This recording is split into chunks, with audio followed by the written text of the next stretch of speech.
Thank you. Harris, great round, 65 bogey-free. Only a couple of fairways missed. You were in the fairway all day. Was that the key to the day to kind of set up this golf course? Yeah, I mean, if you're playing from the rough all day out here, it's going to be tough. Hard to access these pins, and greens are firming up. They're not quite as firm as yesterday when I played, but you still got to hit quality shots from the fairway and spin the ball a lot. I feel like finally we have a course where I can spin it as much as possible and get it up in the air and try to get it to land soft, because the last few weeks it's been the opposite of the ball spinning back a lot, so you're trying to take spin off. But man, it's an awesome track. I mean, got a lot of guys around the hunt, but it's going to be one of those coming down the back nine. It's a special place, and you got to be on your game. And I think you can really separate yourself from the field if you're kind of hitting on all cylinders, and I was doing that today. Off the top of our show today, I was talking about the 15th hole, and that's an interesting hole location today because maybe people watching the broadcast or listening to us, it sounds like it's an exposed hole location, but up there on that shelf, not so much. It turns out it's the hardest hole right now on the golf course, but not for you. You make a 3 there. That's like making a 2.5. Yeah, that's an awkward hole location because that it's so easy to try to hit it left of that flag, and that's kind of the dead spot. So I had a really good number. I think I had 168 flag, a little bit into the wind, so it's just a normal 8-iron for me, and I was actually looking a little right of that flag and taking 20 feet if I had it. It came out perfect, and that's the perfect spot to putt from, short right of that flag, left edge putt.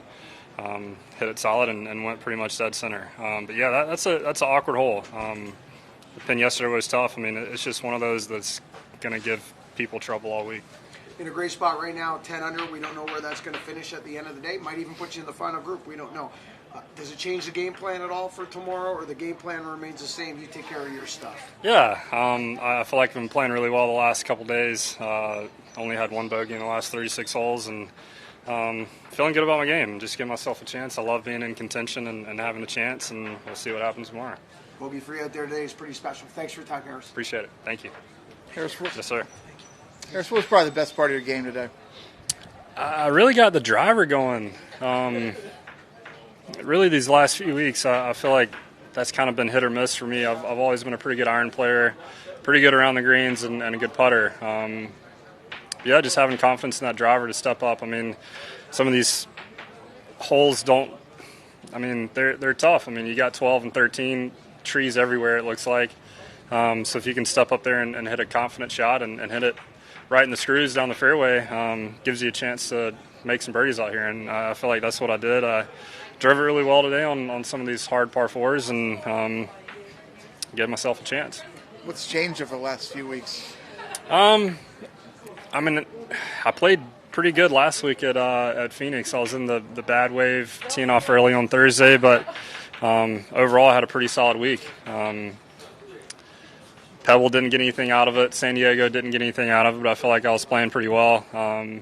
Yeah, just little tweaks with my coach, Justin, the start of the week, and I feel like it's finally started to click some and starting to understand it better. And really the last 2 days I've hit it really well. What changed for you for the past few days? Like, what was different about today? I feel like I played really, really solid yesterday. Just didn't putt as well. You're going to have a lot of 8 to 10 footers out here, either for par or birdie, and I made them all today. Yesterday I didn't make as many of them, but really just all in all, pretty similar round to yesterday. I just got a little more out of it, and it's a chess match out here. I mean, these greens are getting firm, and the pins are tough. I mean, I like it. I like the way it plays out here, and trying to hit it to 15 or 20 feet and get the putter going. And my speed has been great all week, and hopefully will stay the same. I've asked you this before, Harris, but why do difficult golf courses favor you? You believe? Yeah, I just like that chess match about it. Playing different angles. It's not just the birdie fest. The aggressive every hole. I mean, I'm kind of picking my spots to have a green light at a flag, and then others I'm kind of playing away from. I don't know what it is. That's just kind of how I've played all my life, and the golf courses I've enjoyed have always been the hardest. The 10th hole always gets a lot of attention out here. You birdied it today. What makes it a great hole, and is it a hole that you like? Yeah, I would say it has a lot of talk out here on the PGA Tour if people like it or not. They did soften it a bit this year. The green is still really firm, but they softened it a bit of not so severe around the green. But it's a great strategy hole. I mean, my strategy every time is trying to send it up there. It's just such a hard wedge shot when you're laying up, and you have to be so precise. And it's usually a perfect 3-wood for me to cover the right edge of that bunker and get it down there somewhere and chip it up and try to make birdie. But it's not a hole where I'm thinking I'm going to make birdie every single time. I'm okay with par. I mean, you got to be in the right spot and kind of, if you're out of position, play to a position you can get up and down. But it's an iconic hole and one of the best short par fours to play all year. We've seen in recent years more people going after it on number 10. Why do you think that's the trend recently? And then I know you mentioned your reasons. Yeah, I mean, the green's just so firm. I mean, with a wedge in your hand, you have to be so precise, with your spin and hitting in a 10 or 12 foot area. I mean, that's really difficult to do, and most people can get to the green, so they feel like they can chip it closer than they can hit a wedge. So yeah, I don't know why the strategy's changed, but that's kind of been my strategy since day one of playing this place. I can't remember back in 2013 or so, trying to send it up there, and I'm okay with par. I mean, it's one of those holes you just don't want to walk away with a 5 or 6. I mean, par, you're not going to really lose any shots. It's been a long road back to get to that level you were at in 2021. And what's your excitement level, being back in the mix heading into Sunday? Yeah, it's always fun to be in contention and seeing the golf ball do what you want to do. Because I know I still have it, and some days feel better than others, but it's just fun being in the mix and playing in a big tournament like this. The best players in the world. I mean,